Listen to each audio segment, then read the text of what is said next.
charity we're promoting is Youth Haven, located in Barrie. They help homeless and troubled youth get back on the right track. Youth homelessness is the issue we're addressing. The registered charity number is... Our social issue and why we chose it. The social issue we chose to address is teen homelessness and teen poverty. There are many reasons teens become homeless. Here are a few so you can better understand what these youth are going through. Youth can become homeless because of family problems like sexual and physical abuse, substance abuse, parental neglect, and from being pushed out because they are gay or transgender, etc. Teens can also become homeless because of economic problems and transitioning from foster care and other public systems. If those reasons for homelessness don't already catch your attention, here are a few statistics and consequences of life on the street. 77% of homeless youth are unemployed. 30% of homeless youth are somehow involved in the sex trade.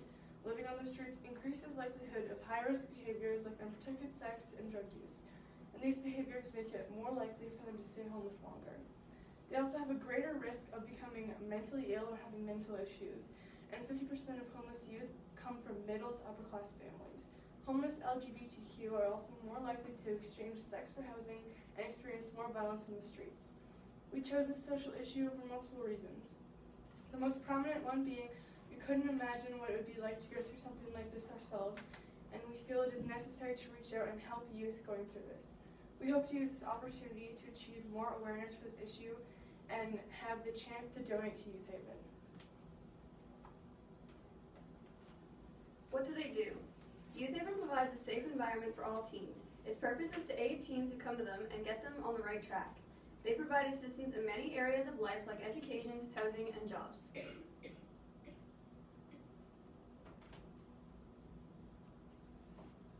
Programs and services. Youth Haven has many great and useful programs and services for youth. One of the programs they have is called Life Strategies Plan of Action. In this program, they help the youth to make a commitment to becoming independent members of the community. To do this, they determine goals and make realistic plans to bring to life their goals. Another program they have involves employment. They help youth search for jobs, make resumes, and build interview skills. Youth Haven believes that practical skills like these are very important. Youth Haven also values education. At Youth Haven, they have programs to encourage youth to go to school and reassure teens that there are alternatives and financial assistance available. Aftercare is also another one of their programs where they provide a care package to help youth when they are moving out of the Haven. Youth Haven also provides counseling. They have 2 counselors. Youth Haven works hard to provide homeless and abused teens between the ages 16 and 21 with a safe, friendly environment. Youth Haven was founded in 1987 and works towards helping teens find the right path. Youth Haven has been nearly operating for 29 years. Struggling homeless and abused teens have turned to Youth Haven for security and aid. Youth Haven is currently the only shelter in Simcoe County. They have provided many teens with a second chance. Every year they redirect approximately 1,000 youth.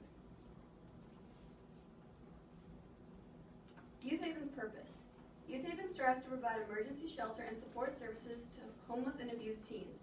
Youth Haven intends to treat each individual that comes to their facility with fairness, kindness, respect, and courtesy. Youth Haven would like to expand their facilities by having a second house for troubled or homeless youth to go to. Half of Youth Haven is an emergency shelter and the other half is a transitional house. In the future, they would love seeing their very own transitional house so they could help more youth throughout the county. Having a second house would allow more youth to be able to be in their facilities and help them grow more as an individual. As Youth Haven continues to grow, it will improve their general community and not just for teens, but for everyone. Local impacts. An estimated 1,000 plus people are homeless in Barrie, yet most do not seek assistance. Youth Haven services up to 1,000 youth between 16 and 21 annually. Youth Haven impacts the local community by assisting homeless youth and youth that have troubles. This makes the community a much safer and more pleasant environment. Youth Haven also empowers youth on a more personal level so they can go on to better their lives and the lives of those around them. That is a very important thing Youth Haven provides for the community and homeless youth. RT was a resident at Youth Haven in 2005. I first came to Youth Haven in 2005. I was 15 and had lived with my alcoholic mother, and when I had enough, I left. It was no place for a 15-year-old child to live. I tried to get into Youth Haven, and they found out that I was only 15, so they had arranged for CAS to come and bring me to a temporary foster home where I ran away from that night. I lived on the street, sleeping anywhere I could for a year, and in that year, Youth Haven was more than willing to give me a hot meal every day, socks, and a shower here and there. As soon as I turned 16, I was Youth Haven bound. They taught me the basic life skills I would need for when I was to go out on my own. The first time I was there, the staff helped me get into Ontario Works and get myself a room. And even as a housewarming gift, I got a box of food to help me get on my feet. Through the years, as I grew, I became very dependent on Youth Haven to help me learn how to be on my own. Youth Haven is the best place for youth in need and always will be. How can you help? You can donate gently used furniture such as single beds, single mattresses, used couch, large kitchen table and chairs, and coffee table. Donate clothing such as work boots, shoes, jackets, school uniforms, new socks, and underwear. Hygiene items such as razors, shampoos, deodorant, toilet paper, and toothbrushes. And pre-made meal donations such as bulk dinners, lasagnas, spaghetti, chili, turkey, casseroles, and baked goods.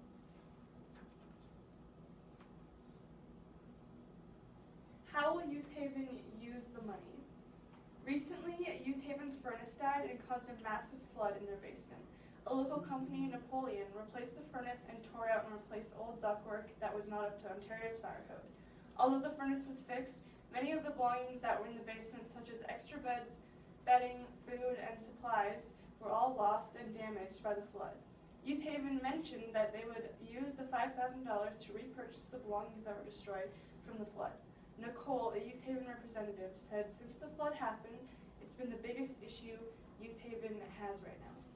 Youth Haven also spends their money wisely.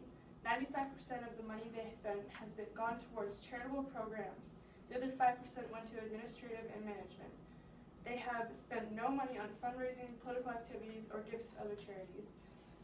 This means the $5,000 will be spent on exactly what it needs to be spent on, the youth at Youth Haven. Our visit. During our visit, we realized how truly lucky we are. As we were guided through the Youth Haven household, Char described the facilities and how the residents spend their time. They have one section, the emergency shelter for drop-in youth, and one section for transitioning youth, where they pay rent and buy their own food. Event calendar. This calendar board gives teens insight into what's happening each month. Each week they clean their rooms, have house meetings, place new residents, and have a doctor visit to keep the teens healthy. Every last Monday of the month, a local restaurant provides the residents with a great meal, and it's all for free. The residents and staff go and enjoy the meal as what they describe as their family. Event board. This board is filled with events that are going on in the community. Youth can look at the various flyers on the board and see if they are interested in attending any one of these local events the community is hosting. These may include volunteering, applying for jobs, or other community events. Health and Wellness Board. This board gives teens outlets within the community to keep busy and stay healthy. It is always full of great options for the youth to spend their time in a healthy manner. Boys' living quarters. The boys and girls' sleeping quarters are completely separate from each other. The boys sleep upstairs on the right side of the house, while the girls sleep downstairs to the left side of the house. There are 3 boys' bedrooms. One held 6 boys, another 4, and the last held 3. A total of 13 boys' beds and 3 couches downstairs if needed. This is the second half of the upstairs boys' bedroom. This is the executive director of Youth Haven. His name is Nathan Sykes, and he was welcoming and excited to see students trying to help a local youth charity. This is the kitchen. Youth Haven provides the youth with 3 meals each day. They serve breakfast, lunch, dinner, and a snack at 9 p.m. 20 teens are currently being fed. This is one of the 2 counselor offices where youth can go and talk to people that understand what they have gone through and what they are currently going through. The counselors are non-judgmental and are there to listen and help lead youth to a safe path. They have 2 regular counselors and always have one available for the youth to talk to. How many youth are currently staying in the house? There are currently 20 youth staying in the house, 6 boys in one room, 4 in the other, and another 3 across the hall, along with 6 girls staying downstairs. You could just imagine sharing with 5 other teenagers you just met. What is your relationship with the residents? The relationship with the youth is very good. They listen and are very respectful towards the staff. Most of the teens living in the house call one of the main ladies Schmom, which stands for Shelter Mom. They all feel very comfortable in the environment they're in and feel lucky they have a safe place to go. How do you handle a crisis? Let them vent, de-escalate them so they can cool down and have time to reflect on what had happened. What are some of the things you do for therapy for the residents? They provide life skill workshops, focus groups, the YMCA, yoga, and horseback riding. What would you do with the money? They would use the money to replace things that had been damaged from when the furnace broke, along with buying blankets, pillows, fresh food, and house decor, such as pictures, to make the house feel more like a home instead of a facility. Also, currently they are renovating the upstairs, so some of the money would go towards fixing the upstairs for youth. Youth Haven has a huge need for the $5,000. They are currently having to cut back on fresh food such as milk and bread. Also, they are cutting back on new blankets and pillows because they cannot afford to buy the new supplies with the donations they are currently receiving. Bonding family. While we were asking her more personal questions about Youth Haven, she started getting worked up and said she was getting goosebumps along with chills because she felt such a close relationship with her residents. While we were visiting, we were fortunate enough to briefly meet one of the male residents in the house. Upon entering the room, the boy proceeded to immediately hug her without hesitation. This showed us how closely the youth feel to their mentors and how incredible it is to have a shelter family so closely bonded. How do the youth become residents? It's a first come, first served basis. The teens would come into the home providing ID. If they don't have ID, a police officer would run their name to make sure they say who they are. Some teens are placed from there from bail or a judge. The home has a non-discrimination policy, so you're free to enter and feel safe and unjudged. If a bed is available, then is the first teen that gets there has it. The youth can stay there for 45 days before they have to go back home, and they have to be out of house for 30 days before they can return back to Youth Haven. Attitudes upon teens. The teens show amazing attitudes towards the staff. They continuously smile and enjoy each other's company. They feel lucky to have such a welcoming family that wants to see you succeed in life. This photo was taken just after the ice storm when the basement area was flooded. They lost many belongings, but were fortunate enough that Napoleon replaced their furnace. Youth Haven is a charity that participates in a fundraiser every year called Coldest Night, where people across Canada walk to raise money for homeless youth. The money raised will go to 92 charities across Canada, including Youth Haven. Together, Canadians walked on February 20th and raised nearly $3.8 million. With 19,419 participants, 2,717 volunteers, and 69,946 donors, they are still attempting to reach their goal of $4 million. Luke Boyd, or more commonly known as Classified the Rapper, who wrote the hit song Inner Ninja, paid a visit to Youth Haven back in 2013. The married father has been visiting shelters across Canada and made a stop into Barrie to chat with the youth. Luke stated, "It's just cool to talk with them. Say what's up, sit there and keep it honest with them. I think they just appreciate you taking the time." This is a group photo of Luke with all the residents. On January 25th, members of the Barrie Colts went to Nando's restaurants, and proceeds from purchased dishes went to Youth Haven. This is a photo of Nathan Skies and the Mayor Jeff Leafman raising the flag outside City Hall during the start and the second annual Coldest Night of the Year walk. Classified stands with some of the Youth Haven coordinators during his visit in 2013. The fact that the kids he's met in the shelters are actually in the shelter is an admirable step in the right direction, where social workers and other experts can help them. Our mission at Youth Haven is to serve the emergency shelter needs of our at-risk youth by providing a safe, supportive, healthy environment that encourages personal growth and positive change. Conclusion. We feel Youth Haven is very worthy of this donation. When visiting their house, we saw how fortunate we are to have a place to sleep every night and a home-cooked meal on the table.